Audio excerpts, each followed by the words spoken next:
Hello, ladies and gentlemen, and welcome back to the gaming tier of Patreon, where we discuss gaming news.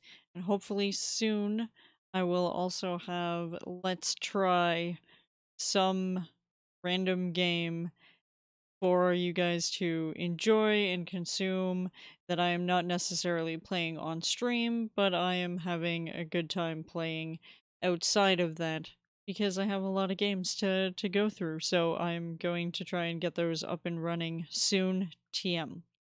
Anyways, today we have a full docket of information to go over. So, first up, we're going to talk about Phantom Lord. Now, if you're unfamiliar with Phantom Lord, you might be familiar with in 2016 there was a massive issue in the gaming industry where there was gambling in CSGO, and there was a website known as CSGO Shuffle, which allowed players of the game to get skins and rewards and whatnot. And there were a few streamers who were involved in using CSGO Shuffle and actively promoting it on their Twitch streams. And it led to a lot of the younger audience getting involved and buying into this CSGO Shuffle for skins that they would get in game. And there was a huge controversy over it because it was later discovered that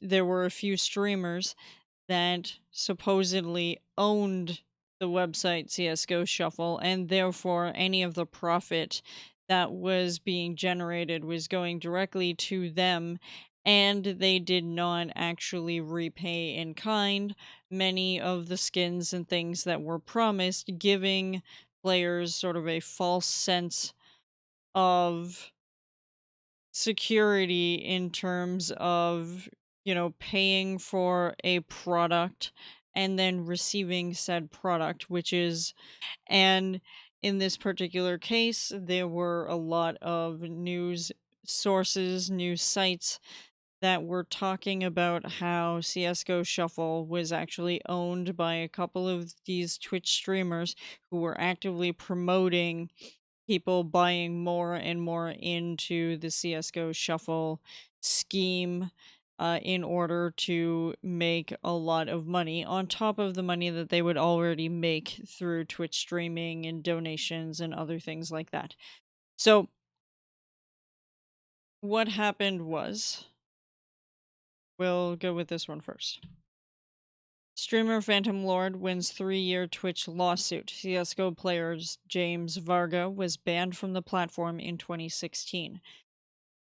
So what happened was, back in 2016, Varga was permanently banned from streaming on the platform for allegedly violating multiple partner guidelines, one notable offense being a financial affiliation with in-game skin gambling site CSGO Shuffle. Varga filed a claim against Twitch in early 2018, aiming to sue the company for significant monetary damage caused by his inability to stream.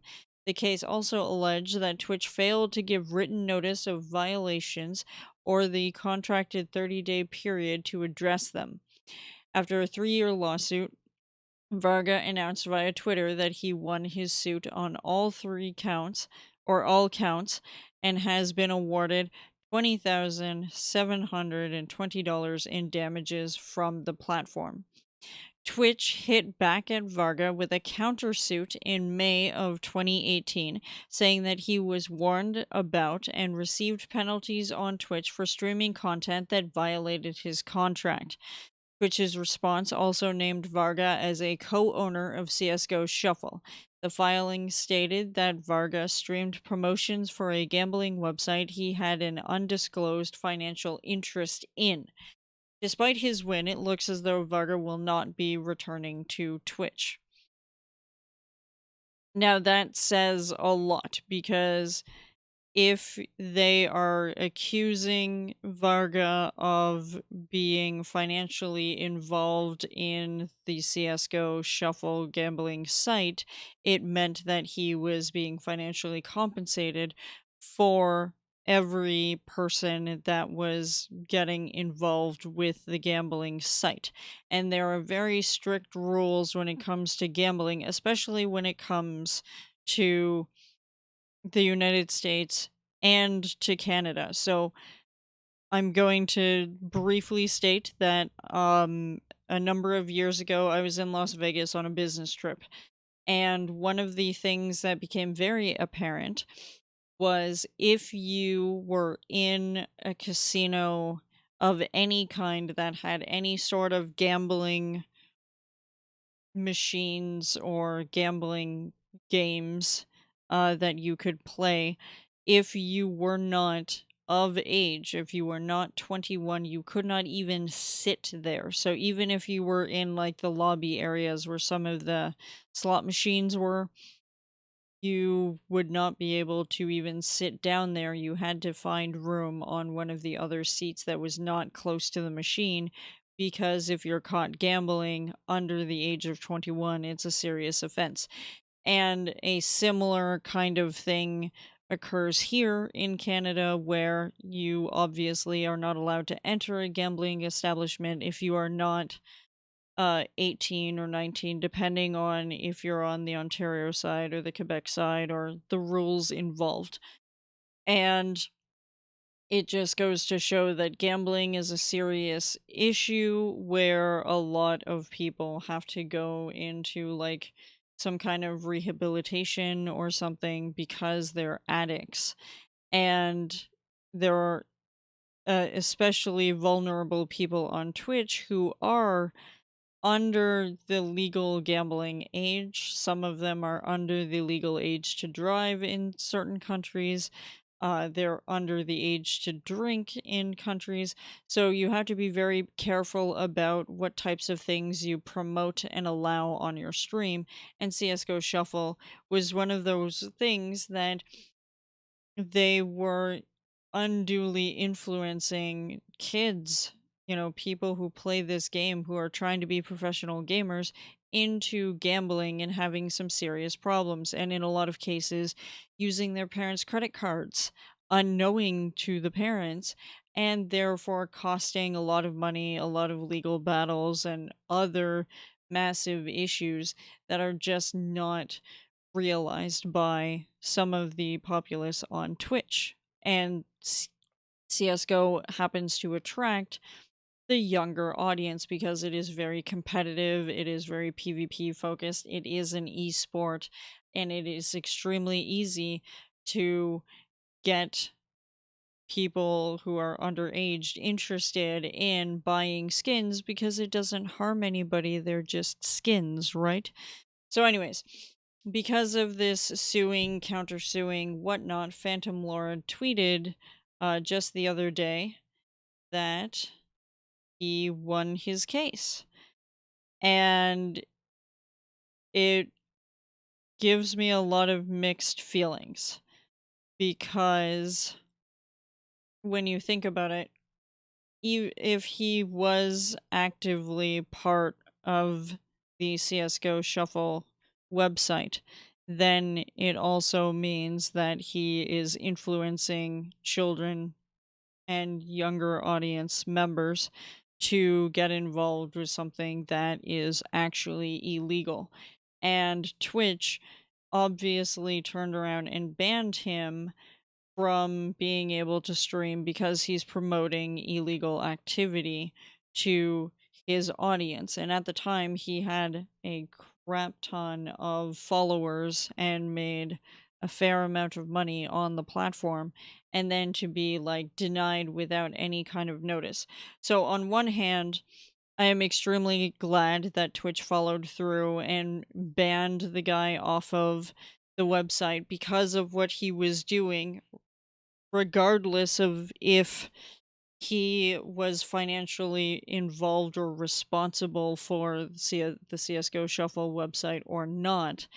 You're still promoting something that is not good for everybody who happens to be following you or idolizing you. And on the other hand, I am glad that he won this lawsuit because of another article. So the the thing here is that apparently there is a secret strike guide for deciding who gets banned on Twitch and who doesn't.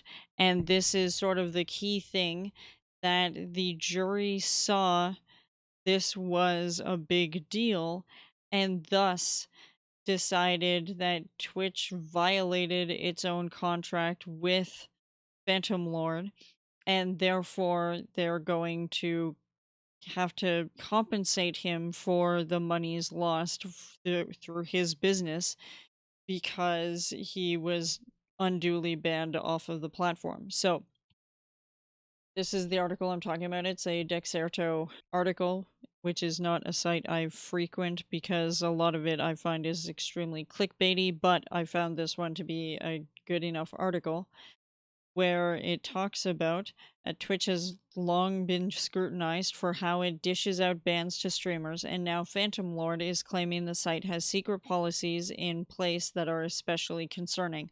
On Friday, April 23rd, it was revealed that Vargas won his lawsuit against Twitch for wrongfully banning him back in 2016. According to Vargas, during the trial, the jury found Twitch breached its standard partner contract, acted in bad faith, and committed fraud by making numerous misrepresentations to me. Now, the former streamer has delved a bit into Twitch's actions, including how the jury felt about the platform's secret enforcement policies for bans. And what that is his Twitlonger, where he discusses the jury of 12 also addressed Twitch's secret enforcement policies. Jury determined because of its conduct, Twitch waived any enforcement of its terms of service. Also, in this trial, Twitch's secret strike guide, its undisclosed list of rules violations, was revealed and given the scrutiny it deserved. Twitch's arbitrary and baseless punishment system was found to be improper. Regrettably, Twitch still does not comprehend how inappropriate its punishment system is and asks the court to place the secret strike guide under seal. And this is very concerning. Never mind the fact that what Phantom Lord did was kind of egregious and awful and risky to a lot of people, parents, children, everything sort of surrounding that topic, and the fact that you're pushing the idea of doing something illegal without them knowing that gambling is illegal per se. But the fact that on the flip side, Twitch is trying to hide how it regulates its platform and what it does not sit very well with me and with a lot of other creators on the platform, where you could be in a similar situation to someone like Dr. Disrespect, who was never a streamer that I was particularly keen on watching. I didn't like the personality, I didn't like the fan base, I didn't like many things, and also he played a lot of games I was just not very interested in. And all of that was personal choice, but him being banned off the platform and not being told the reasons that he was banned off of the platform has me really questioning the intentions of Twitch. I understand that it's a platform that is looking to make money and tries to keep a good face for their investors with Amazon and whatnot, and they've certainly made a lot of leaps and strides, but there are a lot of things that they are not addressing, and the fact that there is this secret strike guide is very concerning. Who knows which people are actually safe on the platform and which ones are not? If you're at partner level, you could lose your entire livelihood in one fell swoop and potentially without being warned. that this is happening. But then we fast forward a little bit further into the week, and Twitch had a discussion on its official stream about things that they're doing moving forward. And they addressed things like the hot tub streams, which are all the talk and controversy as of late, which I'm not going to get into. You can find news on that easily, but it is there and it is concerning and it does kind of piss me off. But they also have addressed the fact that they're doing things that just are not concerning to anyone on the platform. And I don't care if this was voted on or not, this is not what works. This is not what people on Twitch want. And that is this. Twitch angers streamers with useless change to beloved chat command. So on Twitch, you used to be able to do a /me, and it would change your text into the color of your name. So my nickname on Twitch is in purple because I love purple. So you would see Jagtress, laughs mightily or something like that, and that would show up in purple and it would stand out from chat. And now they changed it so that they've italicized it but took out the coloring. And I sit there and I don't even know what Twitch is thinking anymore. We have a huge community on Twitch. In fact, even larger because of the pandemic. People are turning more and more to media and to streaming. And people are bitching about tiny things like the me command. No. Twitch, are you oblivious to the world around you? People have constantly talked to you about enforcement rules, making sure that you're consistent across the board. You have told us previously to keep you accountable. This is us keeping you accountable. We don't give a damn about the me command. We give a damn about whether or not you give people the tags that they want on your platform. I know you think that it will be more harmful to the LGBTQ community if you give them more tags on Twitch or give them some kind of tags or transgender tags on Twitch. People are facing hatred no matter what group that they fall into, and you think that it would bring more undue hardship on these streamers by allowing the tag. That's not on you. That's on the scumbags who go after people for no goddamn reason. It's not your choice what another person does with their life. Seriously, give them a trans tag. Give them the tags that they're looking for. We have asked you constantly to be more transparent about how you're doing things. How about you update us on the DMCA issues that you've been having and the legal process and making progress on your soundtrack system or, anything having to do with music streaming on Twitch that you haven't told us jack shit about other than here's our new service. And if you want to know more about soundtracks, I have another video where I talk about it from a couple of weeks back. Go check that out in the card up there somewhere. Definitely check that out because we went a little bit into detail about the soundtrack system. People care about music on Twitch. People care about proper tagging. People care about what you're doing with your ads and what you're forcing on people. People care about if you use clips and sections of their VODs in your videos to promote the platform when they may or may not have had a say in it. These are things that are more prevalent than changing the fucking me command. Come on. Wake the hell up get off of your goddamn chair and pay attention. This is not the shit we're looking for. And if you can't change, there's peer to peer live for the people who want proper trans tagging, gender tagging, sexual orientation tagging, whatever you feel like. It looks to be a very good platform that will help visibility for people who are of the same group that can connect. There's Facebook gaming. There is YouTube live streaming. There's a number of different places that are up and coming.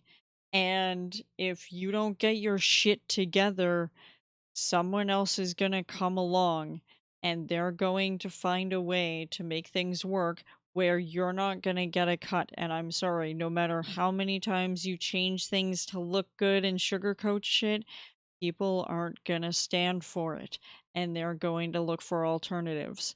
Stop your bullshit.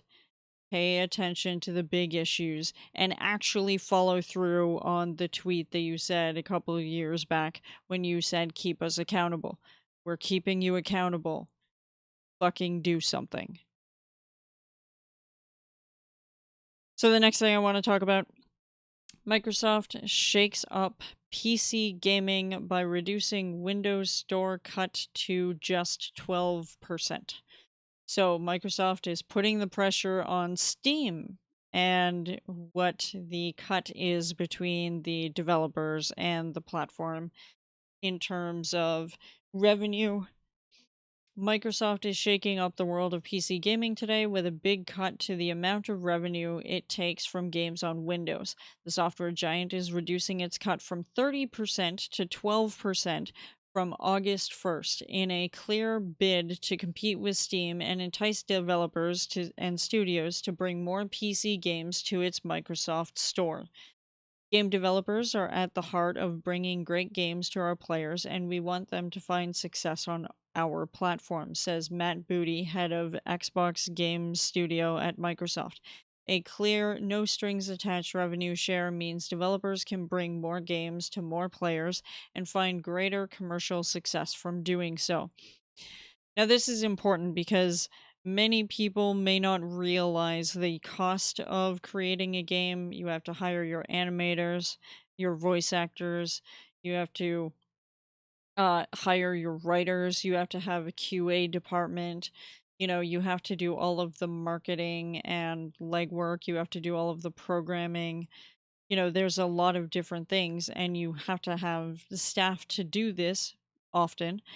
And in order to put everything together, you're going to need to buy licensing, and then you have to be able to, purchase a spot on something like Steam.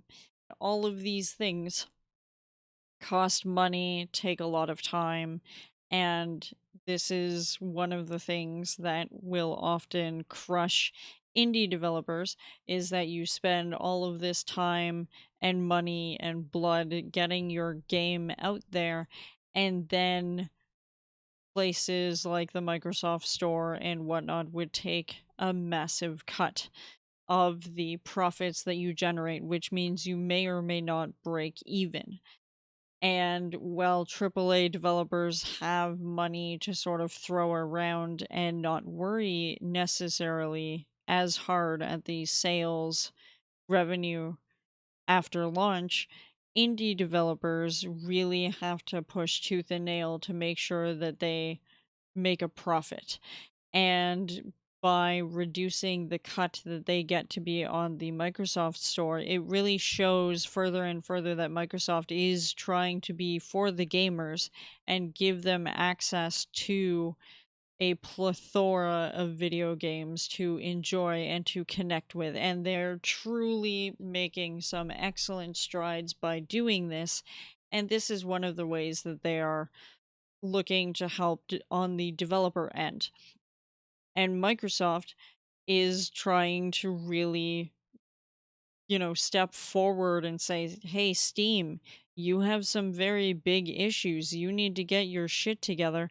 Never mind the fact that they don't curate any of their games, and that's why there's a lot more questionable content less high quality games on Steam now. I mean, there's a lot of excellent games, and I have a fairly sizable library, but there's also things that they do that are just not very impressive. And at some point, Steam is going to have to step up and realize we got to do something, or other places like the Microsoft Store and, Epic Games and other platforms like GOG are going to start really kicking Steam down. Epic Games is not perfect. I'm sure Microsoft is not perfect because I have many issues with Microsoft from a different standpoint. Um, Steam is certainly not perfect either. So if you're looking for that perfect unicorn, good luck. You're not going to find it. And the final thing that I'd like to cover very, very quickly, we've talked about things like this before. I believe in a previous video, again, look at the card above, we talked about Bobby Kotick, who just recently um ended up with less money than he had before, although he's still making hand over fist when it comes to total profits. So, Activision CEO Bobby Kotick will remain at the publisher for at least the next 2 years, but that role is about to come with some serious pay cuts. According to Kotick's latest employment extension agreement with the SEC, spotted by Wowhead, the Activision boss has agreed to reduce his base salary by 50%, with his generous bonuses similarly halved. The agreement claims that these changes were made to bring Kotick's pay in line with company targets, stating that the new structure better reflects shareholder feedback, incorporates market best prices practices, and continues to directly connect pay to performance, which is good. The reason I say that that is good is because in the previous gaming news videos where we talk about Activision, Blizzard, and Bobby Kotick, we looked directly at that contract, and it said that if he made a certain sales target or made a certain profit in a designated period of time, that he would receive ridiculous bonuses that were mandated in the contract, which means that that statement that reflects shareholder feedback when he didn't meet his targets, incorporating market best practices, and continues to directly connect pay to performance, shows that you better step up and actually do what you're supposed to do, or else you are not going to get paid. And that is exactly one of the biggest issues that I had with discussing the contract and the issues with his millions and millions of dollars of bonuses, was the fact that he was still going to get those bonuses even though he did not do the work to gain those things. And to know that the CEO is just rolling in money, well, yes, the CEO is going to be making a fair amount of money, but to show how heartless this guy is, and seeing everything that he has done and not done over the years, just grinds my gears so much. Anyways, it continues. Indeed, Kotick's pay has become particularly contentious in recent years. Last month, an investment group slammed a pay package that would have seen the CEO receive almost 200 million in bonuses. A year earlier, that same group suggested a typical Activision employee would only make 1/3 of a percent of what Kotick earned. These earnings came across as particularly inequitable following Activision Blizzard's mass firings. After reporting a record year, the publisher laid off roughly 8% of its workforce, making around 500 employees redundant. More recently, Activision laid off around 50 esports personnel as it moves away from live events. With these changes, Kotick's salary has gone from 1,750,000 to 875,000. But even with this cut, the CEO is still eligible for hefty bonuses up to 200% of his base salary, another 1.75 million on top. Kotick might have taken a pay cut, but he's very, very well off. And that is the crux of it all. He is taking a massive pay cut. I don't believe it's really going to change anything about the direction that Activision Blizzard has taken.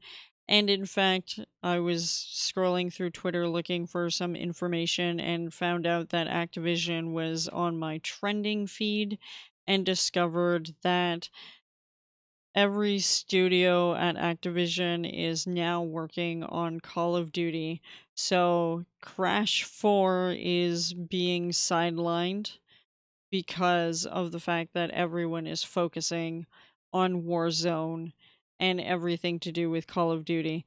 And that just goes to show you that this is their current cash cow, and they're going to keep pushing that because all of their other IPs are just going under. StarCraft 2 is no longer going to have major tournaments that I know of. They also fired or stopped supporting English broadcasters in Korea for, StarCraft 2.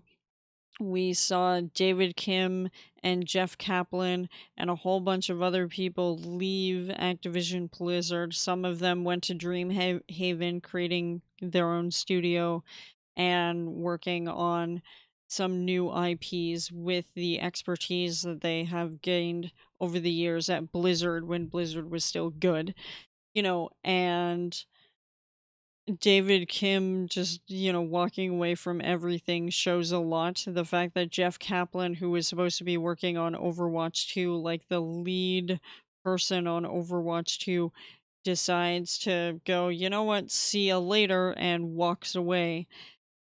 Shit is going down at Activision Blizzard, and I just do not see most of their hard hitting, amazing IPs moving forward, and they're fully embracing Call of Duty, which was not even their original IP, and using that as their cash cow, sacrificing everything else.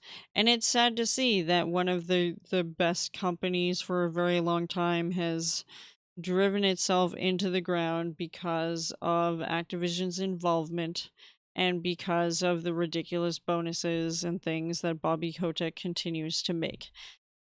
It's just, it's sad.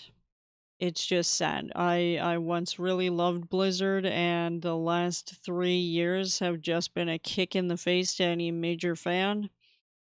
And I have since walked away, and I refuse to touch anything Blizzard because of everything that has happened to this point. But that's just me. Anyways, I hope you enjoyed this week's news video. If you have suggestions on things for me to cover, please let me know in the Patreon chat in Discord, or just message me or something like that. I'd love to know what types of things you would like to see covered. And I hope you guys have a fantastic day.